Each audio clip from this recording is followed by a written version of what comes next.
Do you ever sit down and wonder why does life still feel heavy even after all these years?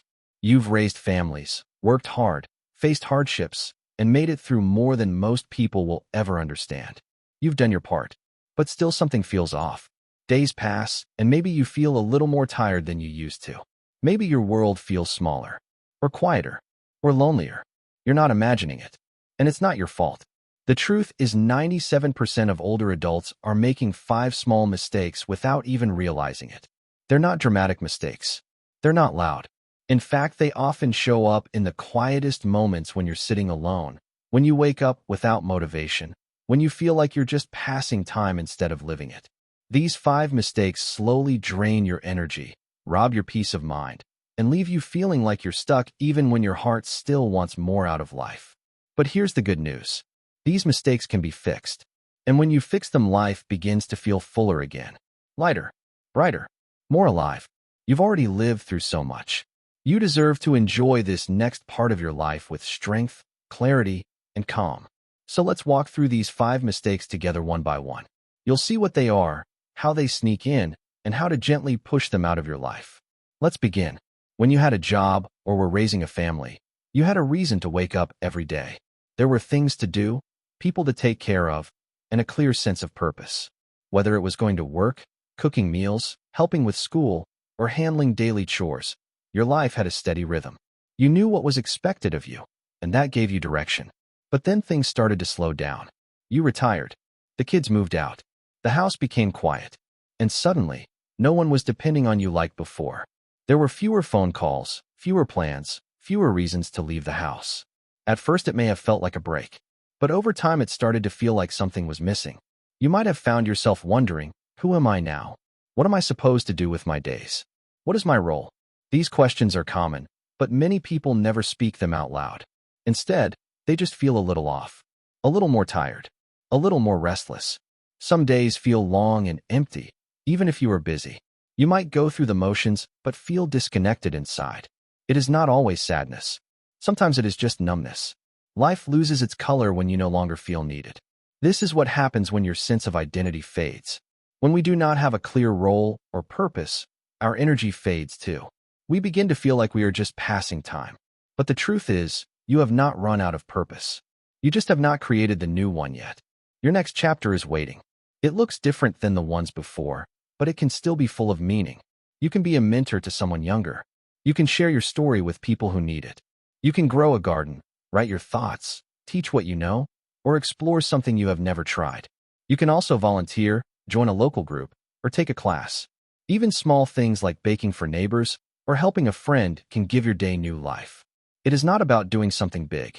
It is about doing something that makes you feel alive again. Your identity is not lost.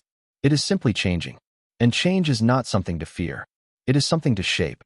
Each stage of life asks us to become someone new. This stage is no different. You are not finished. You are just becoming someone you have not met yet. You did not lose yourself. You just have not met your next version yet. When people retire, one thing happens more often than they expect. They sit. A lot. At first, it feels like a break. No alarms, no long workdays, no running around. You finally get to rest. But over time, rest turns into a habit. And that habit turns into a problem. Hours can pass just sitting in a chair, watching TV, reading, eating, napping. Without even noticing, entire days go by with very little movement. This happens to so many older adults. And it seems harmless. After all, isn't rest supposed to be good? Rest is good. But too much stillness is not. When we stop moving, the body starts to weaken. Muscles slowly shrink. Balance becomes unsteady. Everyday things like getting up from a chair or walking across the room start to feel harder than they used to.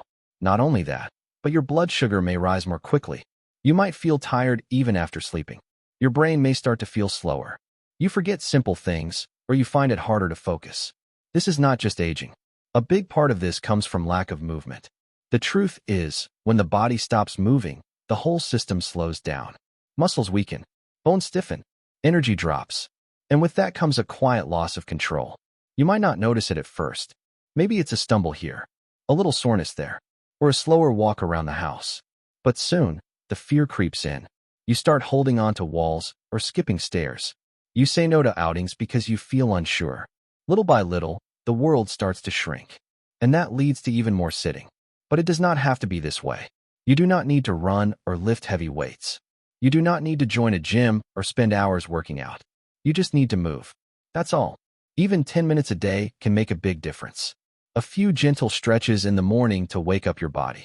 A short walk around the house or up and down the hallway.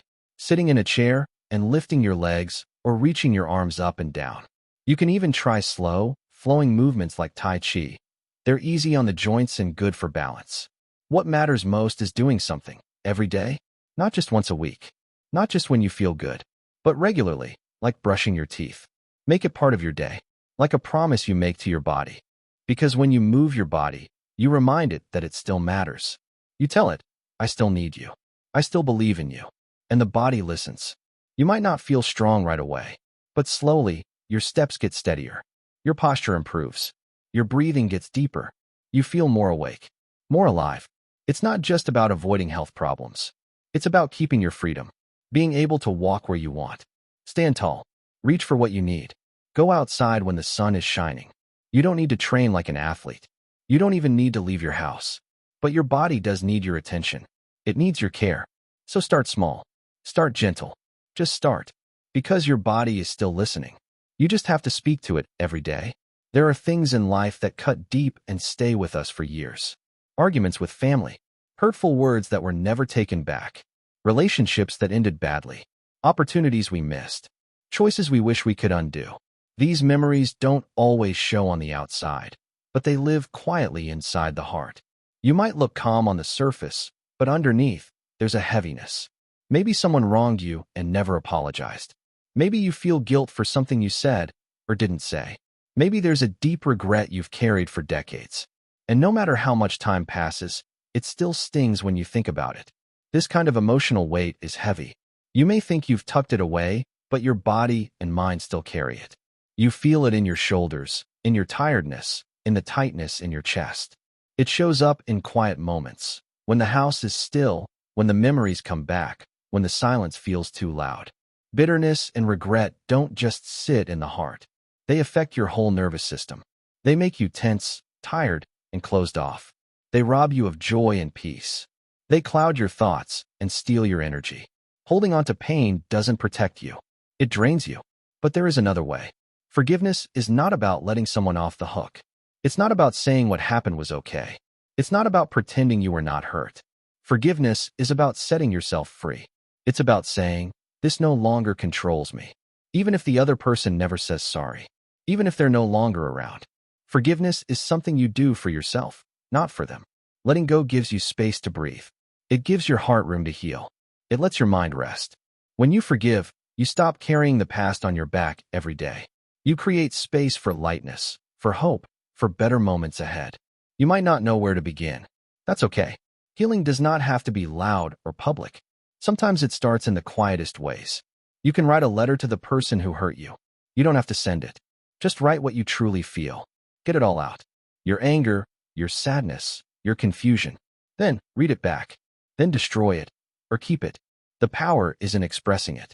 You can also try guided journaling. Sit with a notebook and write a few lines each day. Start with questions like, what pain am I still carrying? Or what do I wish someone understood about my story? The act of writing can bring clarity and relief. You can speak honestly with someone safe. A friend, a counselor, a faith leader, someone who will listen without judgment. Saying it out loud can help you feel seen. It reminds you that your story matters and that you don't have to carry it alone. One important thing to remember is this. Forgiveness isn't about saying they were right. It's about saying you're done carrying it. You have lived long enough to know that pain is part of life. But so is healing. And it is never too late to find peace. So today, let yourself put down just one piece of the past. One name, one regret, one memory. You do not have to fix it all at once. Just take one step. Let yourself feel what it would be like to no longer hold it. Let that weight go. Because you deserve to feel light again. You deserve peace. And it starts with letting go of what no longer belongs to you. As we grow older, something begins to happen quietly, often without us noticing. The people around us begin to disappear. Some move away. Some get busy with their own lives. And sadly, some pass on. You might look around and realize that the circle of people you used to talk to, laugh with, or lean on has gotten much smaller. Maybe your children are grown, busy with work and families. Maybe old friends no longer call as often. Maybe you feel like if you don't reach out, no one will. And over time, you stop reaching out too. A quiet thought creeps in. I don't want to bother anyone. Or I'm used to being alone now. Or maybe even they don't really need me anymore. But this kind of thinking, though common, is dangerous. Isolation is more than just feeling lonely. It changes the body and mind in serious ways. Being socially disconnected increases the risk of memory problems, including Alzheimer's. It weakens your immune system, making it harder for your body to fight off illness. It also makes you more likely to feel anxious, depressed, and uncertain about your own value. And slowly, it shrinks your confidence. You stop going out. You stop smiling as much. You forget how good it feels to be seen, heard, and cared for. Many people think they're doing others a favor by staying quiet and keeping to themselves. But the truth is, connection is not a gift you ask for. It's a need you're allowed to have. Human beings never outgrow the need to feel connected. We never stop needing love, support, laughter, or someone to talk to. And here's the good news. You don't need a big group. You don't need a packed social calendar. You just need a few strong bonds. A few people who know your name, who smile when they see you, who check in just because. So how do you start building that again? Start small. Begin with one call each week. Just one. Call someone you've been thinking about. You don't need a reason. Just say, I wanted to hear your voice. That one call could mean more to them than you'll ever know. Another simple step is joining something in your local area. A walking group, a book club, a senior center class, a church gathering, a hobby group. Even if it feels strange at first, just showing up is a win.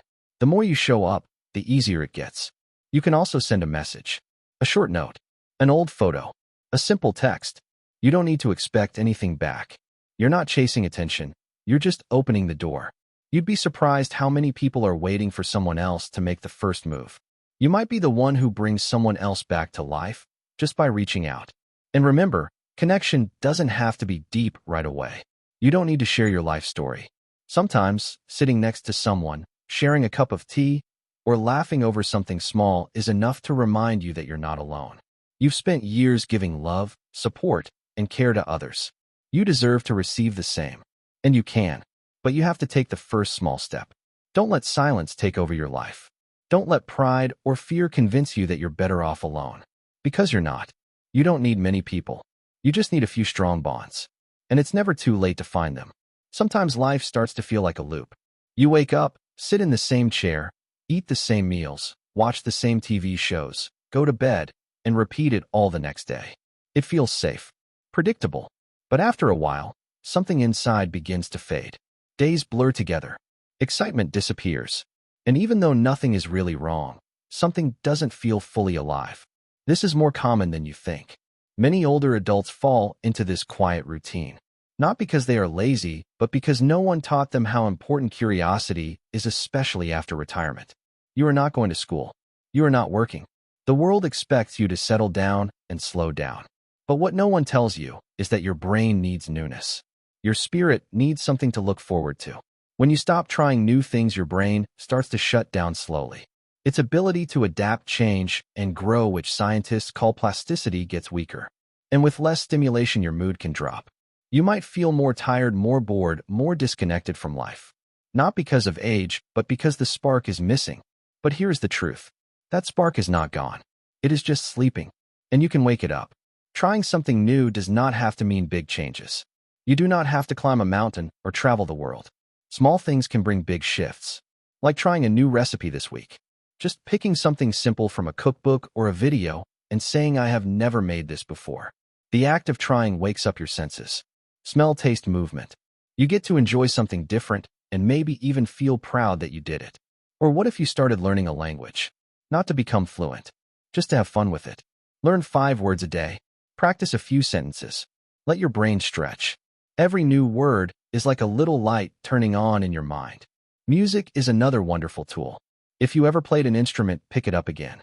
If you never have, tried something easy and joyful like a keyboard, a small drum, or even singing along to music you love. Music wakes up parts of the brain connected to memory, emotion, coordination, and joy. Creative hobbies are powerful too. Painting, gardening, writing, photography, even building small crafts with your hands. These are not just pastimes. They are ways to feel alive again. Creating something gives you a reason to wake up excited, something to look forward to, something to talk about with others. There is a man named Raymond who started painting at age 75. He had never painted in his life. He just bought a few brushes, some colors, and started watching videos online. At first, it was just a way to pass time. But soon it became something he looked forward to every morning. He started painting landscapes, then animals, then faces. He felt like a child again, curious, playful, open. He said painting made him feel alive again. You see, you are not too old to start. You are too wise not to. You have lived long enough to know what matters. Now is the time to use that wisdom, not to stay in one place, but to explore again. Life is still full of new things to taste, to learn, to try. You do not need to impress anyone. You just need to keep your spirit awake. So this week, ask yourself, what is something small I have never tried? And then do it. Try one new thing. Even if you do not love it, you will love what it does for your energy and your mind. Because boredom is not the price of aging. Curiosity is the gift you still have. And using it is how you stay truly alive. Now you've heard the 5 mistakes that quietly make life harder for many older adults. Maybe you saw one of them in your own life. That's okay. Just knowing about them is the first step to feeling better, stronger, and more at peace. The first mistake is letting go of who you are. After retirement, or when the kids grow up, it can feel like your role has disappeared. But you are still you. You still have purpose. You still matter. You're not done growing. The second mistake is not moving your body enough. When we sit too long and stop staying active, our muscles get weaker, our balance suffers, and our energy fades. But your body will still respond. A short walk, some gentle stretching, even standing up a few more times a day. It all adds up. The third mistake is holding on to old pain. Maybe someone hurt you. Maybe you regret something from your past. These things weigh on your heart more than you know. Forgiveness is not about saying what happened was okay. It is about letting go so you can feel light and free again. The fourth mistake is pulling away from people. Maybe you feel alone. Maybe you think no one has time for you. But even one good connection can change everything. A quick phone call, a simple message, a smile in the grocery store. It all brings back warmth in life. The fifth mistake is letting each day feel the same. Watching the same shows, eating the same food, talking to no one new. But your brain still wants something fresh. Learn something. Try a new recipe. Pick up an old hobby or start a new one. There's still so much to enjoy. You are not broken. You are just in a new chapter of life. And in this chapter, you have the power to make choices. You are not alone. Many people your age are quietly struggling. But you can take the first small step. You don't have to change everything. Just pick one small thing. Move your body. Call someone. Forgive a little. Learn something fun. One small step starts big change. If this message helped you, please share it with someone your age. They might be feeling the same way and need to hear this too. And if you want more simple, real advice to help you age with strength, purpose, and peace, subscribe to this channel. We are building a space for older adults who want to live well and feel good again. Your age is not your weakness. It is your strength. You are wiser now. Use that wisdom. Your story is not over. In fact, your best chapter might just be beginning. Hit subscribe and walk with us on this journey.